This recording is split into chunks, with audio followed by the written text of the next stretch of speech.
मेरा जन्म हुआ था उस दिन जन्माष्टमी थी। मुझे भगवान ने एक स्पेशल काम देके भेजा है, ये इन कंस की औलादों का नाश करने के लिए।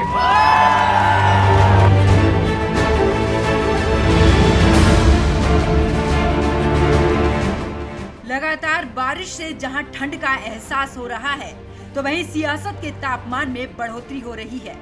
यूपी में श्री राम तो गुजरात में अब श्री कृष्ण ने एंट्री मारी है।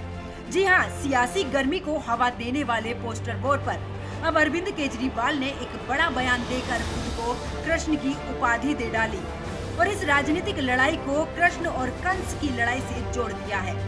दरअसल आरोप प्रत्यारोप के बीच दिल्ली के मुख्यमंत्री अरविंद केजरीवाल की वडोदरा में तिरंगा यात्रा रैली में जहां जय श्री राम के नारे लगे, तो वहीं इससे पहले वडोदरा की सड़कों पर केजरीवाल गो बैक के भी बैनर लगे थे। इसके अलावा राजकोट में केजरीवाल को हिंदू विरोधी बताए जाने वाले पोस्टर भी लगे थे। वहीं इन पोस्टर पर पलटवार करते हुए अरविंद केजरीवाल ने कहा कि उनका जन्म जन्माष्टमी के दिन हुआ था और भगवान ने कंस के वंशजों को खत्म करने का उन्हें एक स्पेशल काम सौंपा है। वह इस बयान में अब बिना नाम लिए अरविंद केजरीवाल ने बीजेपी को कंस की संज्ञा दे दी। मेरा जन्म जन्माष्टमी के दिन हुआ था। जिस दिन मेरा जन्म हुआ था उस दिन जन्माष्टमी थी, श्री कृष्ण जन्माष्टमी। और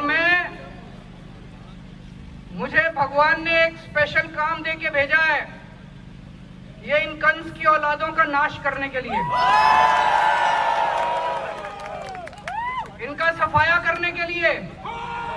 ये जितने कंस की औलाद हैं, जितने भ्रष्टाचारी हैं, जितने गुंडे हैं, जनता को इनसे मुक्ति दिलाने के लिए हम सारे मिलके भगवान के इस काम को पूरा करेंगे।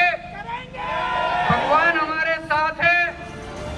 केजरीवाल ने जिस तरह से बीजेपी को कंस का खिताब दिया है, उससे गुजरात में अब लड़ाई ने बीजेपी और आप के बीच राजनीतिक न होकर कृष्ण और कंस के बीच युद्ध का रूप ले लिया।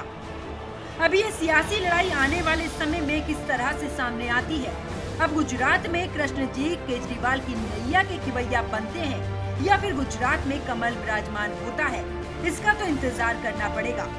लेकिन जिस तरह से अरविंद केजरीवाल अपनी झाड़ू से कमल का सफाया करने निकले हैं, उससे कमल का सफाया हो या ना हो, लेकिन कमल के दलदल में केजरीवाल की झाड़ू ही ना फैल जाए, क्योंकि खुद को कंस का खिताब मिलने के बाद बीजेपी इतनी आसानी से चुप नहीं बैठेगी। Bureau report, news watch India.